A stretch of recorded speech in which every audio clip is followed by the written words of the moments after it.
नमस्कार दोस्तों, आपका हमारे YouTube चैनल पे स्वागत है। दोस्तों, या तो सभी जानते हैं कि महाभारत के युद्ध में सबसे शक्तिशाली योद्धा कोई थे तो वह कर्ण और अश्वत्थामा थे। लेकिन कवच और कुंडल उतर जाने के बाद भी कर्ण इतने शक्तिशाली थे कि वे अर्जुन के रथ को एक ही बाण में हवा में उड़ा देते, परंतु ऐसा हो नहीं सका। दरअसल युद्ध में एक दिन कर्ण और अर्जुन आमने सामने थे। दोनों के बीच घमासान युद्ध चल रहा था।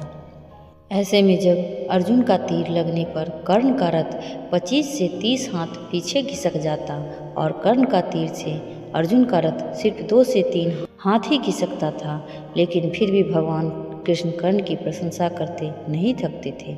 ऐसे में अर्जुन से रहा नहीं गया और उसने पूछ ही लिया कि हे पार्थ, आप मेरी शक्तिशाली प्रहारों की बजाय उसके कमज़ोर प्रहारों की प्रशंसा क्यों कर रहे हैं? ऐसा क्या कौशल है उसमें? तब भगवान श्री कृष्ण मुस्कुराकर बोले, हे अर्जुन, तुम्हारे रथ की रक्षा के लिए ध्वज पर स्वयं हनुमान जी, पहियों पर शेषनाग और सारथी के रूप में मैं स्वयं नारायण विराजमान हूँ। इस सब के बावजूद कर्ण के प्रहार से अगर ये रथ एक हाथ भी खिसकता है तो मानना ही पड़ेगा कि कर्ण में अद्भुत पराक्रम है। ऐसे में उसकी प्रशंसा तो बनती ही है। उधर कर्ण जब अर्जुन को किसी भी तरह से कुछ नहीं कर पाया तो गुस्सा होकर वह श्री कृष्ण पर ही तीर चलाने लगा, जो कि युद्ध के नियम के विरुद्ध था। किसी सारथी पर आप बाण नहीं चला सकते हैं, लेकिन कर्ण ने श्री कृष्ण की छाती पर बाण चलाया। अपने आराध्य पर बाण चलते देख रथ के ऊपर बैठे हनुमान जी क्रोधित हो गए। कर्ण बाण पर बाण चलाया जा रहा था। यह देखकर हनुमान जी ने अपना विकराल रूप धरा और जोर से दहाड़ने लगे।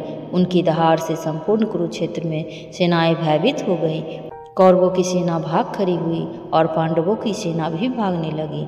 उनकी दहाड़ मात्र से सैनिकों के हृदय फटने लगे। हनुमान जी दहाड़ते हुए कर्ण को देखने लगे। कर्ण और सभी कौरव महारथी थर थर कांपने लगे। हवाएं तेज चलने लगी।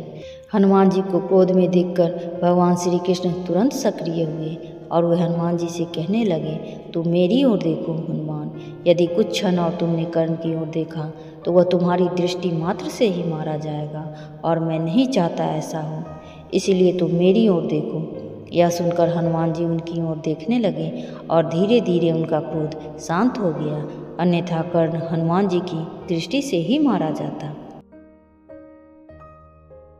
तो दोस्तों, आशा करती हूँ कि आपको यह वीडियो पसंद आई होगी। तो प्लीज़ वीडियो को लाइक करें और हमारे चैनल को सब्सक्राइब करना बिल्कुल न भूलें। धन्यवाद।